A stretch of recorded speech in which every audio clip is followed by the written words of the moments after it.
তো আসসালামু আলাইকুম। তো কৃষি গুচ্ছ ভর্তি পরীক্ষার তোমাদের অলরেডি পরীক্ষা তোমরা দিয়ে দিয়েছো। তো সবার পরীক্ষা কেমন হলো সেটা সবার আগে তোমরা জানাবা, যে ভাইয়া পরীক্ষা কেমন হয়েছে সেটা আগে সব জানাবা। তো তোমাদের এখন যে বিষয়টার সবচেয়ে বড় আতঙ্ক, যে কাটমার্ক, যে ভাইয়া কাটমার্ক কত হতে পারে। হ্যাঁ, তো কাটমার্কটা বলতেছি আমি, এর আগে তোমাদের কয়েকটা বিষয় জানতে হবে। যে ভাইয়া তোমরা কাটমার্ক এখন কিভাবে জানতে পারবা। দেখো, আম, এখন আসলে মূলত কাটমার্ক জানার বিষয়টা এভাবে হয় না। তবে একটা বিষয় তোমাদের লক্ষ্য রাখা উচিত, যে কাটমার্ক তোমরা কিভাবে বের করতে পারো।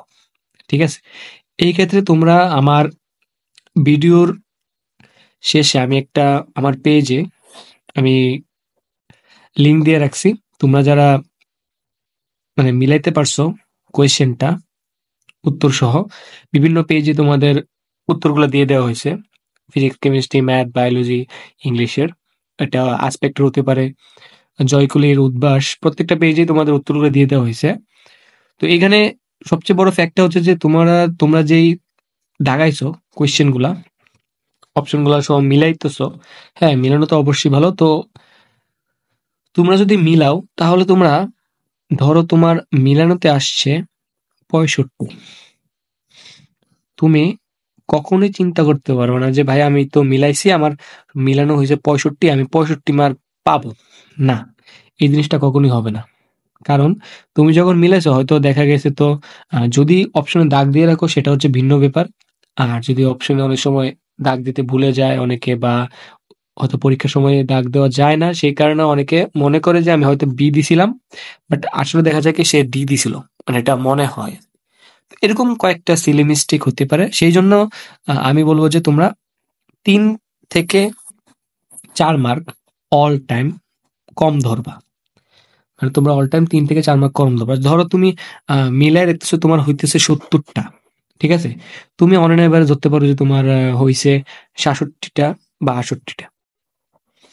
মানে বুঝছো, মানে 2 থেকে 3 মার্ক তোমরা ছাইড়া দিবা, এমনিতে ছাইড়া দিবা। কারণ কিছু কিছু দেখা যায় কি কিছু কিছু উত্তর থাকে না, বা কিছু কিছু ভুল থাকে, বা হয়তো দেখা গেছে কি তোমার যে পেজ থেকে তুমি উত্তরটা পাইছো সেটাই হয়তো এ দেওয়া, কিন্তু আনসার শিট যারা ওনারা খাতাটা দেখছে ওইটার মধ্যে হয়তো বি দেওয়া। মানে এরকম কনফিউজিং কিছু কোয়েশ্চেন থাকে। তো এটার জন্য এমন হতে পারে। তো আমি প্রথমে যেটা বললাম যে তোমরা আম, 2 থেকে 3 মার্ক ধরতে পারো। একটু কমে বলি কারণ বেশি দিলে হয়তো তোমাদের একটু আফসোস হয়ে যেতে পারে। সেজন্য 2 থেকে 3 মার্ক তোমরা কম করে ধরতে হবে। ঠিক আছে, তোমরা মিলানোর পর 2 থেকে 3 মার্ক তোমরা কম ধরবা। কেউ যদি 65 চিন্তা করে তাহলে তো সে মানে মিলানোর পরে চিন্তা করতে হবে যে ঠিক আছে আমি 62 বা 63 পাইছি, ঠিক আছে, 65 ধরবা না। এটা হচ্ছে প্রথম বিষয়টা গেল। এবার আসে তোমাদের কাঙ্ক্ষিত বিষয়, যে ভাইয়া কাটমার্ক কত হইতে পারে।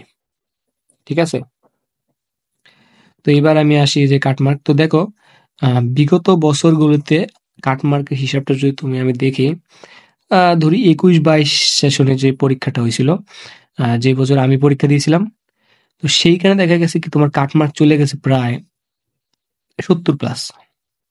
100 থেকে 70+ যারা পাইছে তারা চান্স পাইছে।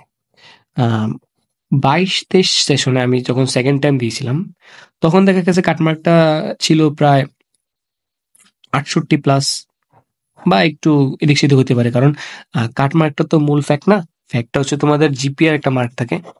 ওই জিপিএর মার্কটা যার যত বেশি থাকবে সে তত এগিয়ে যাবে। তো মোটামুটি এভারেজে যে জিপিএটা ছিল ওই জিপিএ অনুসারে তুমি যদি ধরো তাহলে কাটমার্কটা ছিল 70-68। তো আমি তোমাদের এই বছরে যে কোয়েশ্চেনটা দেখলাম, তোমরা যারা 2024-25 সেশনে পরীক্ষা দিয়েছো, তো তোমাদের কাটমার্কটা তোমাদের কোয়েশ্চেনটা মোটামুটি দেখলাম স্ট্যান্ডার্ড হয়েছে। মানে বায়োলজি তো মোটামুটি অনেকটা ইজি হয়েছে। তারপর যে বাকি সাবজেক্টগুলো ছিল ওইগুলা মোটামুটি স্ট্যান্ডার্ড হয়েছে। ঠিক আছে, ইংলিশও দেখলাম, ইংলিশও মোটামুটি ভালোই কোয়েশ্চেন হয়েছে। তো যেহেতু মোটামুটি কোয়েশ্চেন হয়েছে এবং গুচ্ছ তোমাদের কৃষিগুচ্ছ পরীক্ষার পর সবচেয়ে বড় পরীক্ষাটা রয়ে গেছে, যেটা হচ্ছে 19 বিশ্ববিদ্যালয়ে মিলে যে কৃষি সাধারণ গুচ্ছ যেটা হয় আর কি, গুচ্ছ বিশ্ববিদ্যালয়ের পরীক্ষা, সেটা যেহেতু বাকি রয়েছে, ওই ক্ষেত্রে আমি তোমাদের মোটামুটি একটা সেফ যদি কাটমার্ক দেই, সেটা হচ্ছে তোমাদের 65 মার্ক।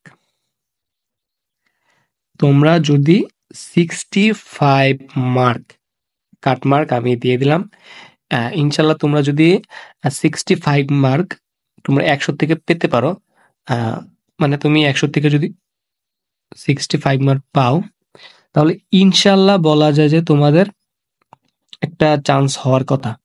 এখন তোমরা অনেকে বলতে পারো যে না ভাই, আসলে 65 মার্ক তো দেখা যায় 65 মার্ক দিয়ে যদি আমার চান্স না হয়, হ্যাঁ সেই ক্ষেত্রে আমি তোমাদেরকে বলতেছি, সেই ক্ষেত্রে হয়তো বা দেখা যেতে পারে যে তোমার জিপিএটা অনেক কম।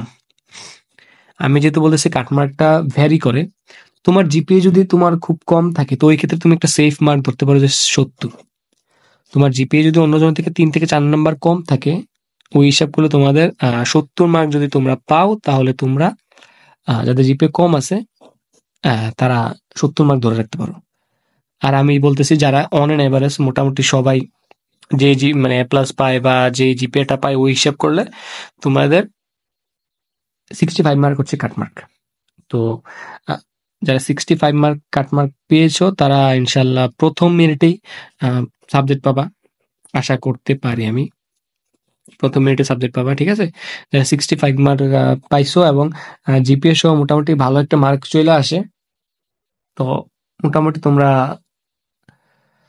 ভালো একটা মার্ক পেয়ে যাবা, ঠিক আছে? তো আমি জিপিএটা সহ বললাম না, আমি বলতে পারি যে মোটামুটি তোমরা 100 থেকে যদি 65 মার্ক পেয়ে গেছো, তোমরা ইনশাল্লাহ প্রথম মিনিটে একটা সাবজেক্ট পাওয়ার প্রবল সম্ভাবনা রয়েছে। তো আমি এতটুকুই বললাম যে তোমাদের, আমার কাছে মোটামুটি এতটুকুই মনে হয় যে তোমাদের 2024-25 সেশনের কাটমার্ক হতে পারে 65, আমার ধারণা মতে। কিন্তু এই কাটমার্ক 65 হওয়া মানে যে তোমরা বাকিরা যারা আছো তারা চান্স পাবে না, বিষয়টা একদম এমন না। কারণ ওয়েটিং এ অনেক দূর পর্যন্ত যাবে, ঠিক আছে? এবং তোমাদের রেজাল্ট দিলে আসলে বলা যাবে যে তোমাদের কার কতটুকু হলো। তো আপাতত তোমরা এতটুকু ধরতে পারো যে তোমাদের কাটমার্কটা হচ্ছে 65। মানে তোমরা যারা 65টা মানে মিলানোর পর, আমি যেটা বললাম যে 2 থেকে 3টা বাদ দেওয়ার পর যাদের 65 বা এর আশেপাশে আসতেছে, তোমরা মোটামুটি নিশ্চিন্ত থাকতে পারো যে তোমাদের ইনশাল্লাহ কৃষি গুচ্ছ ভর্তি পরীক্ষায় একটা সিট নিশ্চিত হয়ে যাচ্ছে। তো এতটুকুই ছিল তোমাদের জন্য। আর তোমাদের জন্য অবশ্যই শুভকামনা রইল। রেজাল্ট পাওয়ার পর তোমরা অবশ্যই আমাকে কমেন্ট করে জানাবা যে আমার কাটমার্ক দেওয়াটা ঠিক আছে কিনা, বা কে কোথায় চান্স পাইছো সেটাও অবশ্যই আমার কমেন্টে জানাই দেবা, ঠিক আছে?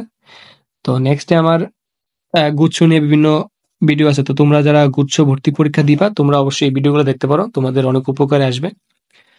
ধন্যবাদ তোমাদেরকে। আসসালামু আলাইকুম।